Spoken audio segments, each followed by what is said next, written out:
కానీ ఒకటి మాత్రం పక్కా, ఇవాళ ముఖ్యంగా పెళ్లి చేసుకోబోయే అమ్మాయిలకి, నాకు కూడా 17 ఏళ్ల కూతురుంది కాబట్టి పెళ్లి చేసుకోబోయే అమ్మాయిలకి, పెళ్లి కావాల్సిన అమ్మాయిలకి, యువతకి, యువతులకి ముఖ్యంగా నేను చెప్పేది ఒకటే, మీ కాళ్ళ మీద మీరు నిలదొక్కుకోండి.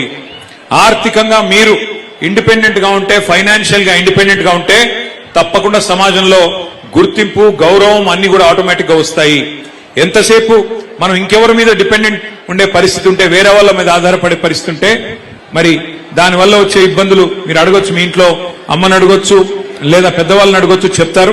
కానీ ఆర్థికంగా తమ కాళ్ళ మీద తాము నిలబడ్డ తర్వాతనే, ఒక ఉద్యోగం సంపాదించిన తర్వాత గాని, ఒక పరిశ్రమ పెట్టినాక గాని, లేదా మీ అంతట మీరుగా మీ కుటుంబానికి చేదోడు వాదోడుగా నిలిచే పరిస్థితి వచ్చేదాకా తొందరపడి పెళ్లిళ్ళు చేసుకోవద్దనేది నా మాట.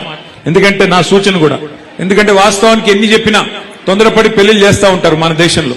కానీ అమ్మాయి తన కాళ్ళ మీద తాను నిలబడితే, ఒక ఉద్యోగం సంపాదించడం కానీ, లేకపోతే ఇంకో రకంగా కానీ ఫైనాన్షియల్ ఇండిపెండెన్స్ వస్తే ఆ గౌరవం వేరు, ఆ స్వాతంత్ర్యం వేరు.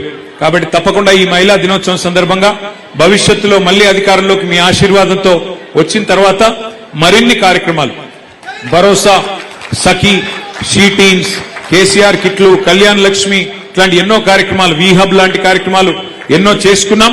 దీనికి రెట్టింపు తప్పకుండా భవిష్యత్తులో కూడా చేసుకుందాం.